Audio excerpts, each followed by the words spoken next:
L'Algérie s'incline sous un score fleuve de 3-0, triplé de Lionel Messi. Les stars sont présentes au mondial. On a eu le doublé de Kylian Mbappé, on a eu le doublé d'Erling Haaland et là, le triplé de ce qu'on peut malheureusement appeler le GOAT pour l'Algérie, Lionel Messi. Bref, ce score, personnellement, je trouve qu'il reflète pas exactement l'étendue du match. L'Argentine m'a pas franchement vraiment satisfaite. J'ai pas trouvé que c'était une grande Argentine dominante dans le jeu. Quand tu vois, la possession de balle avait seulement 48% de possession de balle, nombre de tirs 10-7. C'est juste que pour moi, honnêtement, sans manquer de respect, l'Algérie, c'était trop faible offensivement, c'était trop faible au niveau par exemple du gardien, voilà, ils étaient un peu plus faibles que l'Argentine, on va dire sur tous les territoires du jeu, que ce soit en attaque, au milieu de terrain ou en défense. Bref, on va voir dans cette vidéo les 3 buts de Lionel Messi, les réactions des fans, un petit peu ce qui s'est passé pendant ce match. Bref, à tout de suite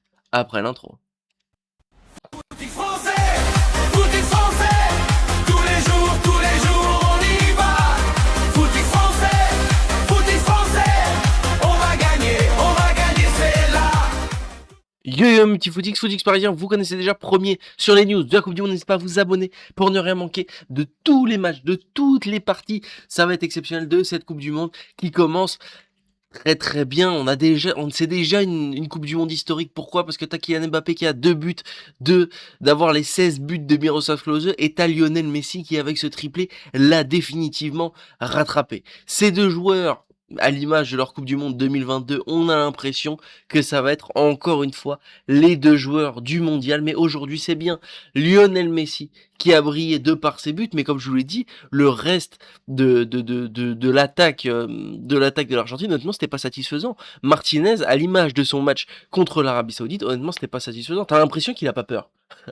T'as l'impression qu'il se souvient pas qu'en 2022, t'as un Julian Alvarez qui a pris sa place dès le premier match. Et moi, ça m'étonnerait pas que Scaloni mette Julian Alvarez au prochain match. Il a été plus ou moins inoffensif, il a pas été très bon. Et honnêtement, cette année, même Martinez, c'est pas non plus exceptionnel l'ordre des grandes rencontres, notamment en Ligue des Champions.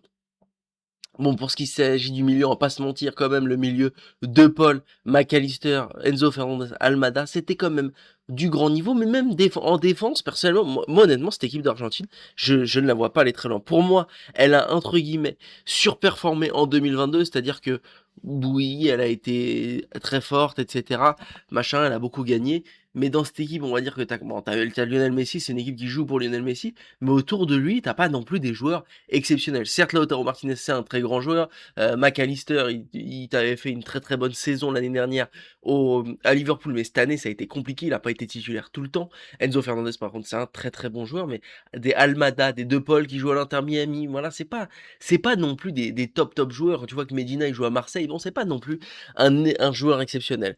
Après, quand tu vois l'équipe de l'Algérie, malheureusement, c'est pas suffisant. Voilà, c'est pas suffisant pour un niveau de top coupe du monde. Maintenant, c'est pas définitif. Attention, je pense que là, beaucoup d'Algériens vont se dire, on est disqualifié, c'est terminé après un 3-0. Pas vraiment, honnêtement pas vraiment. On le sait dans cette coupe du monde, tu as les meilleurs troisièmes qui passent et donc l'Algérie est créditée encore par Opta de 42% de chances de se qualifier. C'est presque autant que le Sénégal par exemple, de sortir des poules. Il y aura les meilleurs troisièmes qui vont sortir et la chance entre guillemets de l'Algérie, c'est qu'elle tombe contre l'Autriche et elle tombe contre la Jordanie. Maintenant contre l'Autriche ça va être compliqué, il faut espérer un point et contre la Jordanie il faut espérer 3 points et à ce moment-là tu passes complètement malgré cette désillusion 3-0 qui sera au final que anecdotique. Comme je vous l'ai dit, Lionel Messi qui marque un peu plus l'histoire du football. La comparaison avec Cristiano Ronaldo, elle commence un petit peu à être fortuite. Hein. Déjà que, vu qu'il avait gagné la Coupe du Monde en 2022, il y a plus grand monde qui faisait cette comparaison.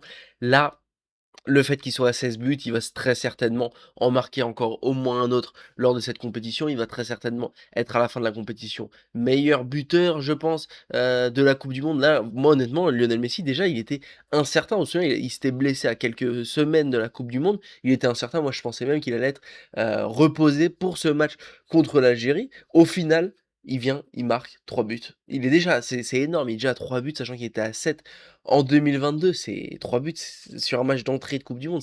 C'est vraiment énorme et c'est extrêmement rare, assez rare pour être notifié. Maintenant, Lionel Messi si je trouve l'action, excusez-moi, je cherche l'action de Lionel Messi sur, voilà, il aurait dû prendre rouge pour moi sur ce match. Faut dire les termes, il aurait dû prendre rouge sur ce match. Cette action, c'est rouge tous les jours et je crois, c'est ça qui me fait peur en fait. Cette équipe d'Argentine me fait peur. Pourquoi? La semelle comme ça, c'est rouge tous les jours. Voilà, je vous le dis, c'est pas Lionel Messi, c'est pas l'Argentine, il y a absolument rouge tous les jours et c'est ce qui me fait peur avec ce match de Lionel Messi, ce match de l'Argentine, c'est que je crois qu'ils vont être avantagés comme en 2022. Ceux qui disent qu'en 2022 l'Argentine n'a pas été avantagée, c'est incroyable. Il y a eu un penalty absolument tous les matchs, Paredes qui tire dans la balle avec déjà un carton jaune contre les Pays-Bas, c'est incompréhensible. Comme je l'ai dit, les penalties, il y en a la moitié qui sont incompréhensibles. Contre la Croatie, pour moi, il n'y a absolument pas penalty. Contre la France non plus, d'ailleurs, pour moi, Dembélé touche à peine Di Maria, pour moi, il n'y a absolument pas penalty. J'ai vu un tweetos, comme on dit, qui nous a dit l'Argentine est tellement mine, mais la perte de l'Algérie est tellement honteuse. J'ai rarement vu un match avec aussi peu d'intensité et je suis d'accord. Honnêtement, c'était un match assez moyen des deux équipes. Certes, l'Algérie n'a pas montré ce qu'elle devait faire et pourtant elle a des joueurs de qualité. Par exemple, tu vois un Gouiri. Honnêtement, Gouiri, bon, je dirais pas qu'il a sa place dans cette équipe de l'Argentine, mais voilà, il peut rentrer totalement dans la rotation et c'est pas un joueur choquant d'être contre l'Algérie. C'est pas un joueur choquant de jouer la Coupe du Monde. À la gestuelle de Gouiri, on voit bien que personne a travaillé un pressing ou un schéma collectif. Pourtant, ce coach, moi, j'ai trouvé qu'il a fait un bon choix. Il a osé, honnêtement, ne pas titulariser Riyad Mahrez avec une équipe d'Algérie dans qui va certainement être sa dernière Coupe du Monde. Fallait oser, fallait le faire. Il l'a fait. Bon, ça n'a pas payé malheureusement parce que le reste de l'équipe n'a pas non plus surperformé, mais c'est déjà un choix du coach personnellement que j'avais bien aimé. L'Algérie, malheureusement pour eux, ne rentre pas dans son mondial comme il le faut. J'ai vu d'autres personnes. Là, c'est un petit peu trop virulent à mon goût. Gouiri, je vais commencer à parler. Ce connard ne sait pas pour qui il joue. Il se croit encore chez les U23 français, doucement. Doucement. Sale merde, il transpire même pas. Et des gens ont osé comparer Bounedjah en mal, mais lui aurait montré beaucoup plus que cette salope. Ouais, un peu trop vulgaire. Voilà, un peu trop vulgaire à mon goût. Maintenant, on comprend. C'est le football, malheureusement, Amine Gouiri qui a été très critiqué. En même temps, voilà, sa performance, elle est vraiment pas au niveau. Il est fautif sur le premier but de l'Argentine. Malheureusement, il ne fait aucun pressing offensif quand tu laisses quand tu laisses du temps de jeu, enfin, de l'espace libre à Lionel Messi. Malheureusement, ça finit en banger. On va voir son but exceptionnel. Voilà, c'est ça aussi qui est chiant. On va pas se mentir pour cette équipe d'Algérie en fait.